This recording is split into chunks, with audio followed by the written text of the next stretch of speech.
এক মাস পর একটা লং ভিডিও নিয়ে আসলাম, সবাই দেখবেন। আর এখানে বাজারগুলো আনলাম, আর হচ্ছে যে এখানে বিরিয়ানি বাজারগুলো এখন কুটে বাছে নিলাম, আলুটা ভাজি করে নিচ্ছি। আজকে বিরিয়ানি রান্না হবে, তাই এখানে মাংসটাও ভাজি করে নিচ্ছি। আর এখানে মশলাটাও দিয়ে দিলাম। এখানে হচ্ছে যে টক দইটাও দিয়ে দিছি, বিরিয়ানি মশলা দুই প্যাকেট দিয়ে দিলাম। দেখেন মাংসের কালারটা সেই আসছে। এখন আলুটা দিয়ে দিছি।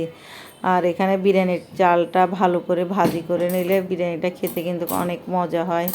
আর এখানে চালটা ভাজি করা শেষ, মাংসটা দিয়ে দিলাম।